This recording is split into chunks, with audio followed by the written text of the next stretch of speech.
आज के इस सभा के सभापति मान्यवर वामन मेश्राम साहब और मंचासीन हमारे बुद्धिजीवीगण और उपस्थित भाइयों और बहनों, मैं संक्षेप में अपनी बातों को रखूंगा। आज हमारे लिए 9 वर्ष से ज्यादा प्रेरणा दिवस है, जो अन्याय पर न्याय, हैवानियत पर इंसानियत की जीत का याद दिलाता है। आज हम अपने शहीदों, वीरों को याद करते हैं और खासकर मुझे लगता है कि हमें बाबा साहेब भीमराव अंबेडकर को विशेष रूप से याद करने की जरूरत है, क्योंकि उन्होंने हमें रास्ता बताया है, संविधान दिया है और इससे हमें आगे बढ़ने का रास्ता साफ दिखता है, जिस पर हमें चलना है। दूसरी बात, हम सब वंचित बहुजन समाज को प्रेरणा मिले और हम मान्यवर वामन मेश्राम जी के नेतृत्व में 2018 में कुछ नया इतिहास खड़ा कर सकें, ऐसी ठोस चिंतन भी हमें करनी चाहिए। नहीं तो ये प्रेरणा और भाषण इससे साल के साल चलता रहेगा और हम किसी ठोस मंजिल तक नहीं पहुंचेंगे। तो मेरी गुजारिश है कि हम ऐसा कुछ ठोस सोचें, विचार करें और ये वर्ष हमारे लिए वाकई महत्वपूर्ण होगा। तीसरी बात, मैं खुद एक आदिवासी हूं और बिहार, बंगाल, उड़ीसा, असम और झारखंड के लगभग तमाम आदिवासी क्षेत्रों में लंबे समय से आदिवासी भाइयों के बीच में काम करता रहा हूं और मैं आदिवासियों के बीच में भारी असंतोष को पढ़ा है, देखा है और जिया है। और मैं 1-2 उदाहरण आपको देना चाहूंगा।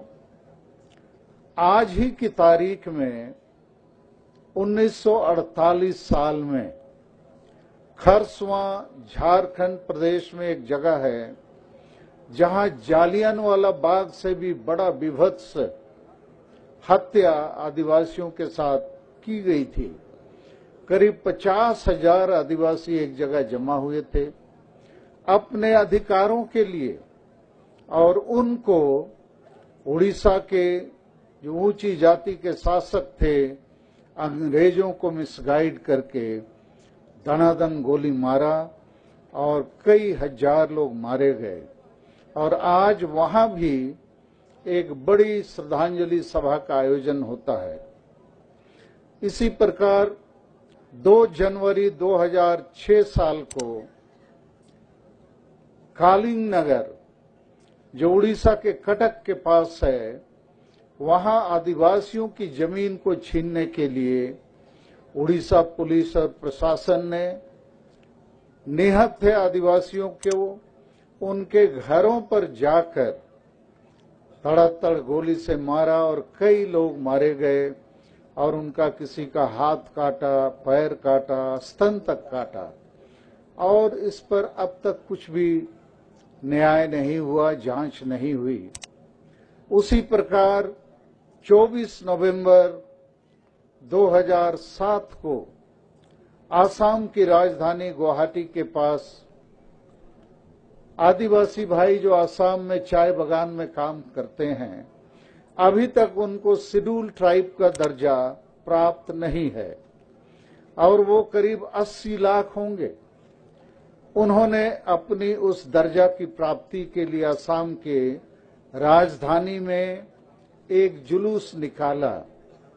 उनके ऊपर बर्बर हत्या की गई, गोली चलाई गई और एक आदिवासी महिला जिसका नाम लक्ष्मी उरांव है, उसको नंगा करके असम की राजधानी में दिन भर घुमाया गया इस खौफनाक कहानी को दोहराने के लिए कि फिर कभी आदिवासी बनने की कोशिश मत करना। उसके बाद झारखंड प्रदेश में राज बनने के बाद 2 फरवरी 2001 साल में एक डैम के खिलाफ लोगों ने विरोध प्रदर्शन किया, उनके ऊपर भी गोलियां चली और कई लोग मारे गए। उसमें आदिवासी के साथ कुछ मुसलमान भी थे और उसके बाद लगातार झारखंड में, उड़ीसा में, छत्तीसगढ़ में गोलियां चलती ही रहती हैं। तो मैं ये बात थोड़ी सी आपको इसलिए बताना चाहता हूं कि हम आदिवासी जहां जहां हैं वो जल जंगल जमीन का क्षेत्र है और उस जमीन के नीचे अकूत खनिज संपत्ति है।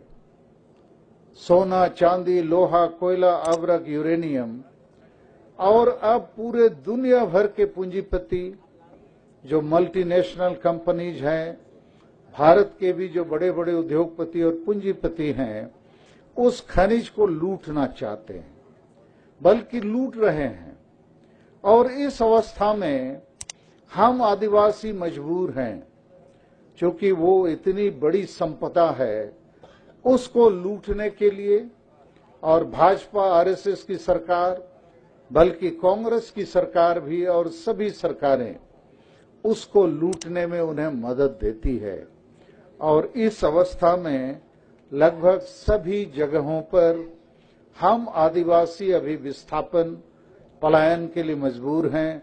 और जब भी हम विरोध दर्ज करते हैं तो सरकार हमें नक्सलाइट का दर्जा देती है और बिना कोई जांच पड़ताल किए या तो जेलों में भेज देती है या गोलियों से हमारा अस्तित्व को समाप्त कर देती है। तो ये स्थिति कमोबेश झारखंड और अगल बगल के अनेक प्रदेशों में है। तो ये स्थिति पर मैं लंबे समय से काम कर रहा हूं, लेकिन मैं थोड़ा सा संतोष अभी महसूस करता हूं कि मेरी मुलाकात 7 जुलाई 2017 को मान्यवर वामन मेश्राम जी के साथ हुई दिल्ली में।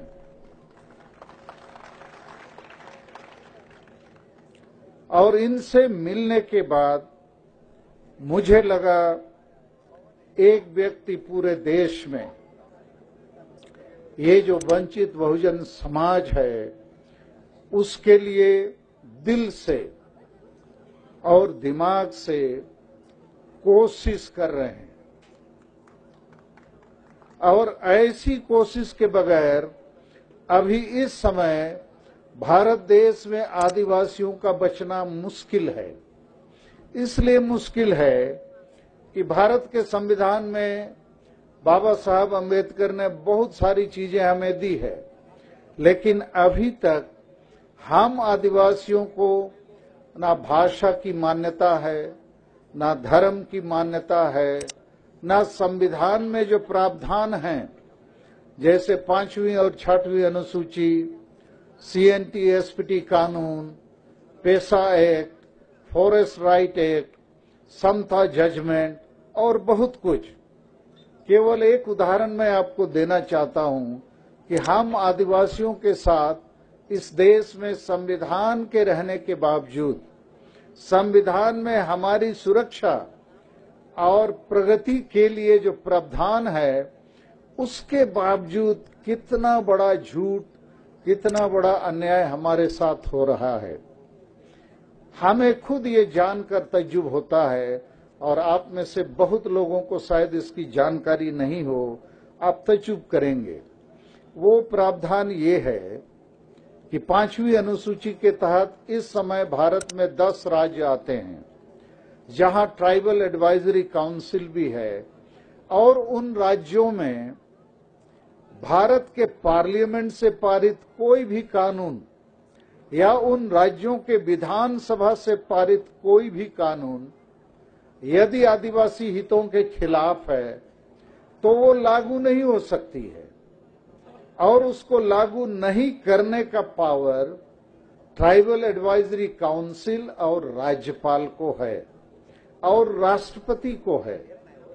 अर्थात कोई भी कानून जो पार्लियामेंट या असेंबली में पास होता है वो आदिवासी हितों के खिलाफ यदि होगा तो वो लागू नहीं हो सकता है। लेकिन इस समय किसी राज्यपाल या राष्ट्रपति ने अब तक वैसे किसी भी कानून को नहीं रोका जो हमको हमारी जमीन से बेदखल करता है, हमारी भाषा से, हमारी धर्म से, हमारी आबादी से बेदखल करता है। अभी भारत देश में आबादी आजादी के समय 30 करोड़ थी, आज हो गया लगभग 130 करोड़। मगर हम आदिवासी आबादी लगभग विभिन्न राज्यों में हम घट रहे हैं, चूंकि हमको विस्थापित किया जाता है और वहां दूसरी आबादी को स्थापित की जाती है और हम इधर उधर भटक जाते हैं। और जब जनगणना का समय आता है तब भी हम जनगणना में शामिल नहीं हो पाते हैं। तो हमारा कहना ये है कि हमारे लिए भारत में आदिवासियों के लिए बहुत खतरा है, लेकिन चूंकि इस खतरे के समय ये जो वामसेप है, भारत मुक्ति मोर्चा है और वामन मेश्रम साहब के नेतृत्व में ये जो जमात हम लोग एकजुट हो रहे हैं, वंचित बहुजन समाज, मुझे पूरा विश्वास है कि एक नई क्रांति इस देश में खड़ी होगी और हम आदिवासी को बिल्कुल न्याय मिलेगा। और इसमें हमारा भी फर्ज बनता है, हम आपको साथ देंगे, चूंकि हम बहुत राज्यों में हैं और हम लाचार कमजोर नहीं हैं। चूंकि हमने इतिहास में नहीं पढ़ा कि ब्राह्मणों ने आदिवासियों का शासन शोषण किया है, चूंकि हम तो जंगलों में रह गए और खुद हमारा ऐसा धर्म है कि हम खुद सब चीज करते हैं, हम खुद पूजा पाठ करते हैं, जन्म से मरण, शादी विवाह, सब चीज हमारे बीच में ब्राह्मणों का कोई काम नहीं है। इसलिए और ना हम हिंदू हैं, हम हिंदू नहीं है जन्म से मरण तक, तो इसीलिए हम उनके संसर्ग में कभी रहे नहीं।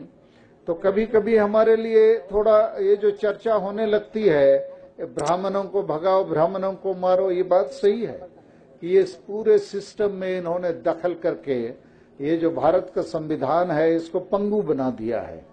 और यही न्यायपालिका में है, ये सच है, यही विधायिका में है, यही मीडिया में है, यही कार्यपालिका में है। तो 15% में 3.5% जो ब्राह्मण है ये देश को चला रहे हैं और हमको एक प्रकार से गुलामी में रखे हैं। तो उस हिसाब से आइडियोलॉजिकली हम सही हैं, लेकिन आदिवासी के लिए प्रॉब्लम्स कुछ और हैं, जिसको मैंने आपको थोड़ा संक्षेप में एक्सप्लेन किया। और मुझे इसलिए भी अभी बड़ी खुशी है कि वामन मेश्रम साहब पहले व्यक्ति हैं, मुझे ऐसा उनके विचारों से, ज्ञान से और एक्शन से ये दिखता है, ये तुरंत हमारी समस्याओं को समझ पाते हैं। और मैं अभी हाल में इनको आसाम ले गया था, कोकड़ाझाड़ जिले के गोसाई गांव में एक सभा किया। वो सभा वो लक्ष्मी उरांव को जो नंगा करके घुमाया गया था, उस काले दिवस के संस्मरण में की गई थी। और वहां पर भी वामन मेश्रम साहब ने जो बात रखी, उसके बाद हमने इनको बंगाल के मालदा जिला में एक बड़ी सभा किया। वहां पर भी उन्होंने जो बातें रखी, मैं संक्षेप में आपको बताना चाहूंगा, तो वो आदिवासियों के दिल को छू जाते हैं। उन्होंने कहा कि हम आपकी सरना धर्म की मान्यता का लड़ाई लड़ेंगे। तो कोई नेता भारत देश में ये बात नहीं कह सकता है, क्योंकि उसको समझ में ही नहीं आता है सरना धर्म, आदिवासी धर्म क्या है। लेकिन वामन मेश्रम साहब को समझ में आती है। फिर उन्होंने कहा कि आपकी जो भाषा है संताली भाषा, अभी ये 8वीं अनुसूची में शामिल है।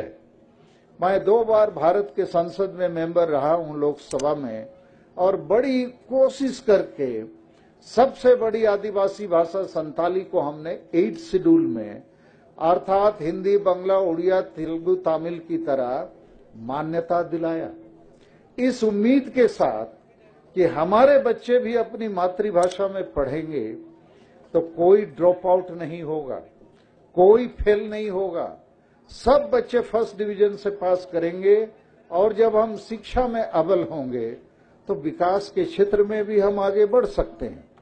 लेकिन आज तक इस भाषा से पठन पाठन ना भारत सरकार ने, ना किसी राज्य सरकार ने, किसी ने नहीं किया। तो इस मामले पर भी वामन मिश्रम साहब ने कहा हम संताली भाषा के पठन पाठन का भी आंदोलन आगे बढ़ाएंगे। तो ये कुछ ऐसी बातें हैं, इवन 5th 6th शेड्यूल के बारे में भी वो बताते हैं और वो यहां तक बताते हैं यदि संविधान और कानून का पालन होता तो जमीन के भीतर जो सोना, चांदी, अभ्रक, कोयला है इसके मालिक आदिवासी होते और सब आदिवासी करोड़पति नहीं अरबपति होते। आज हम अरबपति करोड़पति नहीं, आज हम एक भिखारी की तरह आदिवासी इधर उधर भटकने को मजबूर है, क्योंकि संविधान, कानून और सुप्रीम कोर्ट के जो फैसले हैं वो अभी लागू नहीं होते।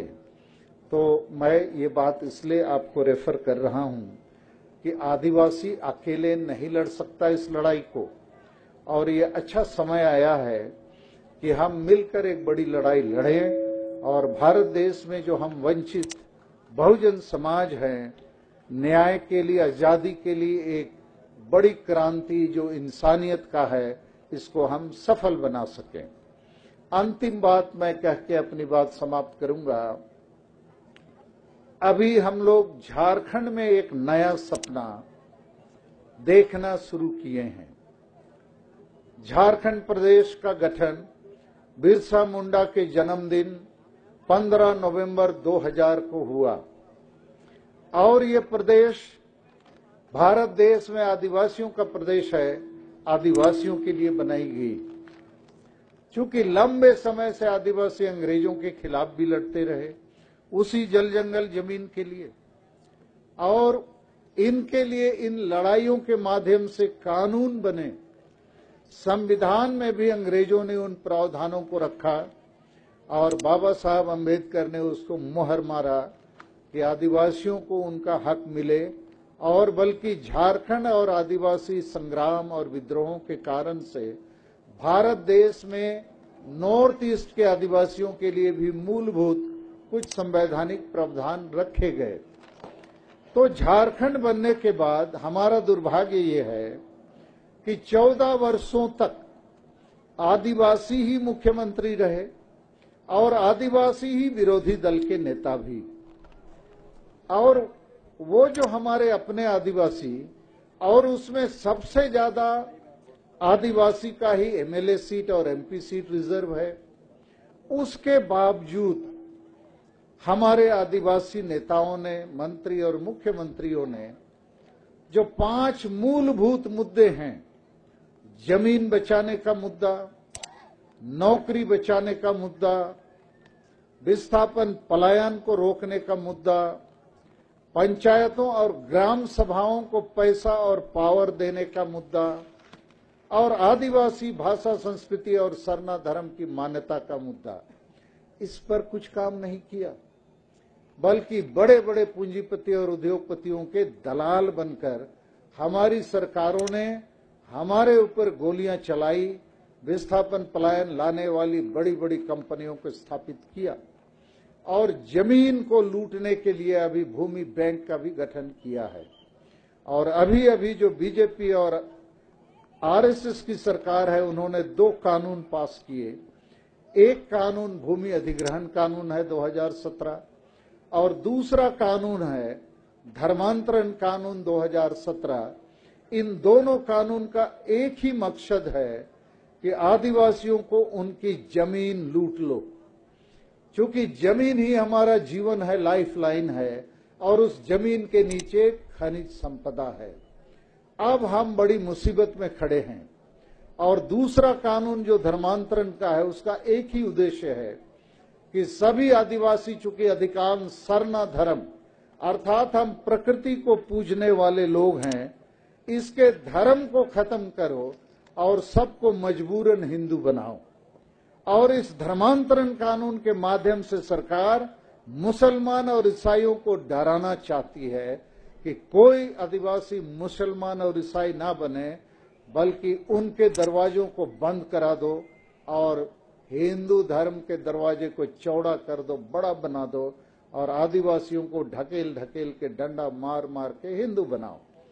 तो हम मजबूर हैं, लेकिन हम इस मजबूरी में एक कदम उठाए हैं कि 8 जनवरी इस साल 2018 को हम पूरा झारखंड बंदी का आह्वान किए हैं और हमने बंगाल, उड़ीसा, आसाम और बिहार के आदिवासी क्षेत्रों में भी बंदी का आह्वान किया है, क्योंकि उन क्षेत्रों में भी आदिवासी सेंगेल अभियान और हमारी पॉलिटिकल पार्टी झारखंड दिशम पार्टी का संगठन है और उन बड़े क्षेत्रों में भी रेल और रोड पक्का जाम होना है। और हम भारत सरकार और झारखंड सरकार को ये चेतावनी देना चाहते हैं कि वो ऐसा काम ना करे। हम आदिवासी जरूर थोड़ा कम हैं, लेकिन मजबूर नहीं हैं। हम अंग्रेजों के साथ भी लड़े, बल्कि अंग्रेजों ने हमारी लड़ाई के उद्देश्य को समझा और हमें मदद किया और उनके साथ बाबा साहब ने बाद में हमें पूरा मदद किया। और मैं अभी देख पाता हूं कि वमन मिश्रम साहब और उनके साथ जो मौलाना सज्जाद नुमानी साहब हैं, अभी सिमरानजीत मान साहब हैं और लिंगायत धर्म के जो धर्म गुरु हैं और बाकी सभी लोग, धीरे धीरे हम लोग जो एकजुट हो रहे हैं, ये भारत देश में नई आजादी, नई क्रांति और नई ये जो इंसानियत के ऊपर हैवानियत हावी है, हम इससे मुक्ति जरूर प्राप्त करेंगे। तो 2018 में हम जो सपना देख रहे हैं, मैं उस सपना के बारे आपको थोड़ा बता दूं और उसके बाद मैं अपनी बात को समाप्त करूंगा। झारखंड में 17 वर्षों में लगभग सभी पार्टी और सभी नेताओं को लोगों ने देख लिया, उनकी सरकारों को देख लिया, चाहे वो बीजेपी हो, कांग्रेस हो या स्थानीय झारखंड पार्टियां हो, और किसी ने बिरसा मुंडा और सीधो मुर्मू के सपनों को साकार नहीं किया। हमारे शहीदों का सपना था जमीन बचाओ, धर्म बचाओ, भाषा बचाओ, इज्जत बचाओ, आबादी बचाओ।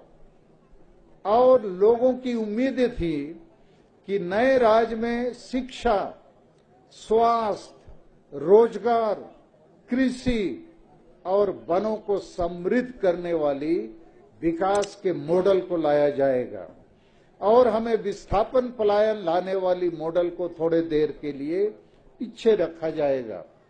हम विकास के जो आधुनिक मॉडल हैं उसके खिलाफ नहीं हैं, लेकिन हम चाहेंगे कि पहले हमें अच्छी शिक्षा दी जाए, अच्छा स्वास्थ्य दिया जाए, रोजगार के अवसर प्रदान किए जाए और कृषि और जंगल जो हमारे माने नेचुरल रिसोर्स हैं, उसको हम जब समृद्ध करते हैं तो झारखंड खुशहाल बनता है। लेकिन चूंकि मिनरल्स हैं, पानी है, हम उसको भी एक्सप्लॉइट करेंगे, लेकिन उसके एक्सप्लॉइटेशन में झारखंड के लोगों की भागीदारी होनी चाहिए। अब कारखाना, खदान, डैम, नगर, शहर बना के अब बाहर के लोगों को बसाएंगे और हमें भगाएंगे, विस्थापित करेंगे, ये कैसे न्याय संगत होगा। तो इन सारी विपदाओं को लाने वाली सरकारों को 17 वर्षों में हमने देखा, झारखंड के लोगों ने देखा। और झारखंड में अधिकांश आदिवासी हैं और आदिवासी के साथ मूल निवासी या मूलवासी भी हैं। ये जो ओबीसी के लोग हैं, शेड्यूल कास्ट के लोग हैं और मुसलमान लोग हैं। तो हम सभी लोग, आप चाहते हैं विकल्प, वहां लोगों की इच्छा है एक ऐसी सरकार बने जो लोगों की सपनों को पूरा करे। हम बीजेपी कांग्रेस ये सांपनाथ और नागनाथ के बीच में ना फंसे। एक नई तीसरी चीज वहां हम खड़ी करें। और चूंकि लोगों के पास वोट है, वोट से सरकार बनती है तो केवल लोगों को एक विकल्प चाहिए कि हम तीसरी सरकार, वैकल्पिक सरकार बनाने के लिए तैयार हैं, तो लोग तैयार हो जाएंगे। और ये 2018 में हमको इसका डंका पूरा पीटना है। तो हमारे लिए सौभाग्य की बात है कि 23 अक्टूबर 2017 को हमने झारखंड की राजधानी रांची में एक बहुत बड़ी जनसभा आदिवासी सेंगेल अभियान के तरफ से आयोजित की। लाखों लोग उसमें जुटे आदिवासी, और उस जनसभा में वमन मिश्रम साहब और मौलाना सज्जाद नुमानी साहब आ सके। और उस सभा में हमने यही बात रखी कि हम मरना नहीं चाहते हैं, हम जीना चाहते हैं। और जीने के लिए झारखंड राज्य को मांगा था, और झारखंड राज्य का गठन यहाँ के आदिवासी और मूलवासियों को मालिक बनाने के लिए बना है, मरने के लिए नहीं। इसलिए अब हम पक्ष विपक्ष से अलग तीसरा पक्ष, जनता का पक्ष, जन मुद्दों पर खड़ा पक्ष को हम सरकार के रूप में खड़ा देखना चाहते हैं। और अगली चुनाव हम वहां 81 एमएलए के सीट हैं, और उन 81 एमएलए के सीट में 28 सीट आदिवासी के लिए रिजर्व हैं, 9 सीट शेड्यूल कास्ट के लिए रिजर्व हैं। तो 37 हो जाते हैं ये एसटी और एससी मिला के। केवल और 4 सीट जोड़ देने से 41 अर्थात हम मेजोरिटी प्राप्त करते हैं। तो मान लीजिए और 4 मुसलमान को हम एमएलए बना देते हैं तो हम मेजोरिटी की सरकार बना लेते। तो उस सभा में वमन मिश्रम साहब ने जोरों से कहा कि हम लोग यहाँ वैकल्पिक सरकार बनाएंगे। वाम से भारत मुक्ति मोर्चा इसमें पूरी मदद करेगा, और सभी 81 सीटों पर हम लोग लड़ेंगे, सरकार बनाएंगे, और सालखन मुर्मू जी को अगला मुख्यमंत्री भी बनाएंगे। इससे मैं केवल एक बात कहना चाहूंगा कि वहां के लोग अब सोचना शुरू कर दिए हैं कि सालखन मुर्मू जी के साथ, आदिवासी के साथ अब शेड्यूल कास्ट, मुसलमान और पिछड़ी जाति के लोग भी जुड़ रहे हैं। तो निश्चित वहां सरकार बन सकती है, निश्चित वहां एक विकल्प खड़ा हो सकता है। तो ये हमारे लिए सपना ही नहीं है, बल्कि मैं इसको ऐसा देखता हूं कि भारत को बदलने का ये हो सकता है प्रथम दरवाजा हो सकता है। क्योंकि वहां पर लोग सबसे ज्यादा मुसीबत में खड़े हैं, बहुत कष्ट झेल रहे हैं, तकलीफ में हैं, और वहां के लोगों के सामने बड़ा स्पष्ट है ये विकल्प की परिकल्पना। तो मैं केवल और एक बात कहना चाहूंगा ईवीएम के बारे। मुझे लगता है आज हमें एक संकल्प लेना पड़ेगा कि 2018 में ये ईवीएम को उखाड़ के फेंकना होगा। ये 19 नहीं 18 में उखाड़ के फेंकना होगा, नहीं तो 19 में क्या होगा पता नहीं। ये 2018 में हम कोई एक ऐसी योजना बनाए पूरे देश भर में कि ईवीएम हटाओ, जनतंत्र बचाओ, भारत बचाओ, इसको लेकर एक जोरदार आंदोलन हम लोग को खड़ा करने की जरूरत है। तो मैं इन्हीं शब्दों के साथ अपनी बात को समाप्त करता हूं। धन्यवाद। जोहार, सेंगेल जोहार।